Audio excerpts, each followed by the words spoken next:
സങ്കീർത്തനങ്ങൾ 74 അധ്യായം 1 മുതൽ 23 വരെയുള്ള വചനങ്ങൾ. ദേവാലയത്തിൻ്റെ നാശത്തെക്കുറിച്ച് വിലാപം. ദൈവമേ, ഞങ്ങളെ എന്നേക്കുമായി തള്ളിക്കളഞ്ഞതെന്തുകൊണ്ട്?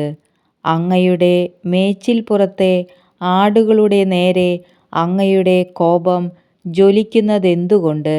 അങ്ങ് പണ്ടേ തിരഞ്ഞെടുത്ത ജനത്തെ അങ്ങ് വീണ്ടെടുത്ത് അവകാശമാക്കിയ ഗോത്രത്തെ ഓർക്കണമേ. അവിടുന്ന് വസിച്ചിരുന്ന സിയോൻ മലയെ സ്മരിക്കണമേ.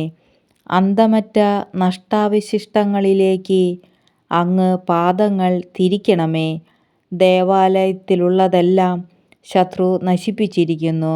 അങ്ങയുടെ വൈരികൾ അങ്ങയുടെ വിശുദ്ധസ്ഥലത്തിൻ്റെ നടുവിൽ അലറി. അവിടെ അവർ തങ്ങളുടെ വിജയക്കൊടി നാട്ടി. മരം വെട്ടുകാർ മരം മുറിക്കുന്നതുപോലെ അവർ ദേവാലയത്തിൻ്റെ കവാടത്തിലെ കടഞ്ഞെടുത്ത അഴികൾ മഴുകൊണ്ടും കൂടം കൊണ്ടും തകർത്തു. അങ്ങയുടെ ആലയത്തിന് അവർ തീ വച്ചു. അങ്ങയുടെ നാമം വസിക്കുന്ന ശ്രീകോവിൽ അവർ ഇടിച്ചു നിരത്തി അശുദ്ധമാക്കി. അവരെ നമുക്ക് കീഴടക്കാം എന്ന് അവർ തങ്ങളോട് തന്നെ പറഞ്ഞു. ദേശത്തെ ആരാധന കേന്ദ്രങ്ങളെല്ലാം അവർ അഗ്നിക്കിരയാക്കി. ഞങ്ങൾക്ക് ഒരു അടയാളവും ലഭിക്കുന്നില്ല, ഒരു പ്രവാചകനും ശേഷിച്ചിട്ടില്ല.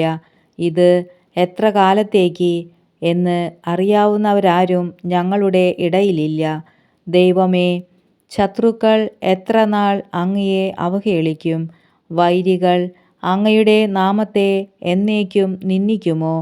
അങ്ങയുടെ കരം എന്തുകൊണ്ട് അങ്ങ് പിൻവലിക്കുന്നു? അങ്ങയുടെ വലത്തുകൈ എന്തുകൊണ്ട് അടക്കി വച്ചിരിക്കുന്നു?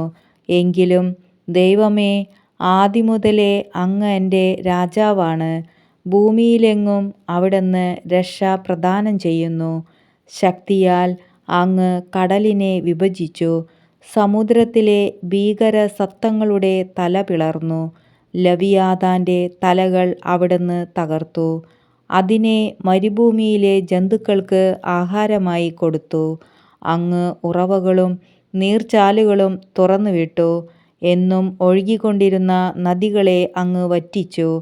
പകൽ അങ്ങയുടേതാണ്, രാത്രിയും അങ്ങയുടേത് തന്നെ. അവിടുന്ന് ജ്യോതിസ്സുകളെയും സൂര്യനെയും സ്ഥാപിച്ചു.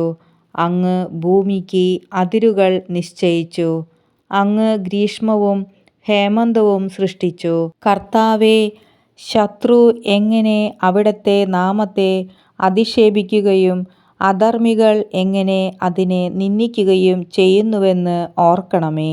അങ്ങയുടെ പ്രാവിൻ്റെ ജീവനെ വന്യമൃഗത്തിന് വിട്ടുകൊടുക്കരുതേ. അങ്ങയുടെ ദരിദ്രരുടെ ജീവനെ എന്നേക്കും മറക്കരുതേ. അങ്ങയുടെ ഉടമ്പടിയെ പരിഗണിക്കണമേ. ഭൂമിയുടെ ഇരുണ്ടയിടങ്ങളിൽ അക്രമം കുടിയിരിക്കുന്നു. മർദ്ദിതർ ലജ്ജിതരാകാൻ സമ്മതിക്കരുതേ.